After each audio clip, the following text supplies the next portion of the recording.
All right, we can't replace law with emotions. That's what this Chief Justice of Nigeria said on the front page of the Vanguard newspaper. And when you look at it vividly or carefully, you can see that Nigerians are not really happy with the way our judicial system is being handled. And the CJN has called on the public that no matter the opinions of Nigerians, it can't supersede the outcome of judgment.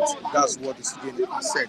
And when you look at the elections that just took place in Nigeria, it speaks volume. Nigerians are really bitter about the way these elections were handled by the judiciary. How do you feel about the statement? Okay, the problem with me is that sometimes the problem I used to have with some fans is when I say the truth, some people say, why is this guy saying the truth? Why is it too loud? Why is it just making such a statement that he's not supposed to antagonize the government? He's not supposed to face the government. What happens if the government decides to get on him? But I tell you something, it is me the government will get, not you. I know how to rescue myself from the problem. What I want to say is that if you look at it, one man has bought the whole, what's it called? They have bought everybody in Nigeria, which is Tinubu. He has bought even the courts and everybody. So there is nothing anybody can do. When he was in Lagos State, he did it. He bought everybody, both the Loba and everybody. He succeeded in buying everybody in Lagos State. Now, he has started that in Nigeria. Now, the judiciary, all of them, he has already bought all of them. So there is nothing the judiciary can decide unless Tinubu tells them this is what we are going to do. And that is how it's going to be for 8 good years after Tinubu leaves office. What am I trying to say? Is that sometimes when you are under a government that one person always dictates, you don't get it right. You always continue to get it wrong because Tinubu decides what to do. We don't have a judiciary system in Nigeria. I'm saying it, and I'm not apologizing to anybody, not even to the judiciary. They are not working, and they know they're all thieves. They are collecting money. That's just it. So call a spade a spade. That is exactly what I'm doing this morning. I'm calling a spade a spade. They collect money, they pocket it, and they come out to tell us another thing. So what do you expect? Not the other day I heard somebody say, what judiciary is saying, was it judgment or what they did is a mistake. It's in Nigeria, it happens. It can't happen abroad. You understand? So that's what we get to see in Nigeria. So what I'm trying to tell Nigerians is that we don't have judiciary system. We don't. If you people are banking or hoping that we have a judiciary system working in this country, we don't. One of the things that differentiate me from other speakers is this. Other speakers will come here, want to speak the whole phantom English. They will phantom their English in order to catch the attention of the fans. I don't do that. I say things basically on what I see, not trying to impress anybody. I don't do that. I don't know how to speak what I call structural English. I don't do that. I tell you, this is what it is, and that is what it is. That is who I am.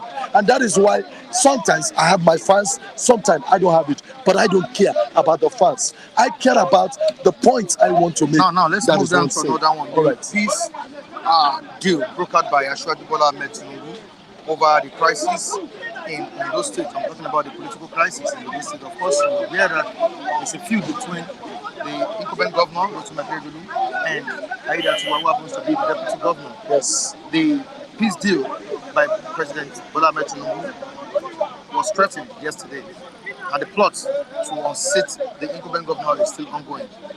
Now, this simply means Tinubu's waiting until the matter didn't yield any positive results. Okay. What do you think will happen in that state? Let me tell you the truth. It's only this country that we are stupid in our dealings. Do you know that me, I'm in support of them? I'm sitting the government. Why? Because you're sick and you're not capable. And not only that, old age is on the side.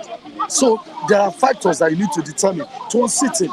Because right now, old age is on the side. Now you are sick and we don't know when you're going to recover. And you cannot just keep the state standing. I mean, it's not done. The state needs to move. Before you became a governor, somebody was there. And when you're out of governor too, somebody's still going to be there. So you were a governor, you are sick, And for you to tell me that you are governor, you sit down your sick bed and you are governing a state is wrong. I mean, it's wrong.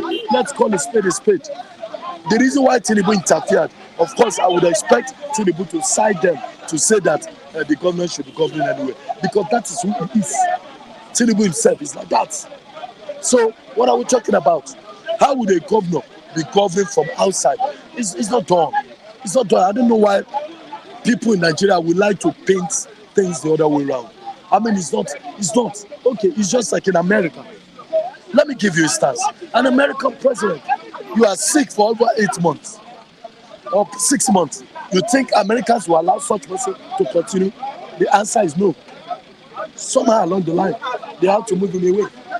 So this one is just happening in Nigeria, because Nigeria is a country where anything can happen. You can practice anything and go away with it. So that's why we Nigerians are not seeing it as a bad thing. But it's a bad thing because you are sick. Not only that, age is no longer on your side. Like, supposing he's just sick and he's a young man, fine, I will understand. But this one, he's sick. Age is no longer on his side. You don't even know when it's going to be. So what happens if this one is, how do I put it, old age sickness? Now, the more we have knocks, the more we have kudos over the statements made by the Oba of Benin on Tinubu, the more we have knocks. Yes. Over that statement. And as it is now, the matter is still ongoing. But the question I'm asking now is that, does it mean that an Oba doesn't have freedom of speech in the country? No. Does it mean he doesn't have freedom of expression? Okay, let me tell you. The Oba is not supposed to say anything based on this aspect, because you are just, how do I put it, traditional ruler. A traditional ruler have to guide your utterances because Benin people are following you. Let me tell you, in Benin City, we don't have governor. The one they recognize in Benin is the Oba. You say we don't have. Listen, let me tell you. In Benin City, that's where I schooled. In Benin City, if a governor says this, and Oba says this, the people respect the Oba's own than the governor. That's to tell you how powerful. To me, Oba is even more powerful in Benin City than the governor. So that's why you are a powerful man. You should mind your utterances. You should mind the kind of things that come out. You should be able to know that these people in Benin City, there are people that this government is dealing seriously with. You are supposed to guide your utterances. But I believe that why the Oba said that could be to a reason. I don't know, but I suspect it to be a bribe, like $3 million. That's my thinking, but I don't know how. Listen, get my point. I don't know how true it could Why be. did you call the number? No, what I'm saying, I have a reason for saying so. Okay. Because I called the amount because it can be $1 million, it can be $2 million, it should be $3 million. Because I guess, because $1 million, Oba could be more than it. $2 million, then $3 million, yes. So that's what I guess. Because don't forget, Oba of Benin, I have high respect and regard for him. He has never left his place. He has never left Benin to another place. This is the first time I'm hearing it. And do you know why he left Benin? He went to Tinubu's house. They don't want to tell us the truth. What happened is that he visited the Lagos State governor. He visited Tinubu is in Abuja. That's what I'm saying. He visited Tinubu's house. Let me tell you what they did. There's no how Tinubu can give him that money in his palace. People will know. So come to my house here in Lagos. So they transfer the money to him, sharp within them. Are you sure of what cool you're down saying? now. Cool down. Later you get the facts. Then they wait. Then they now make it look like he visited. No, he then make it look like he now visited someone. You understand me? So what I'm trying to say is that we are not fools. This is Nigeria. I understand Nigeria better than you. I've been in the game of Nigeria for long, so I understand how the game plays in Nigeria. Right, but what I want to tell you is that the Obas know what he did. But what next time I just said something, I think I want to talk to the Oba of Benin. He needs to give an apology to the public.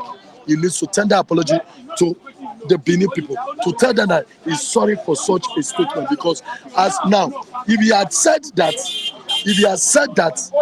Tinubu is an ordained from his own God, because all these Obas, they have their shrine too.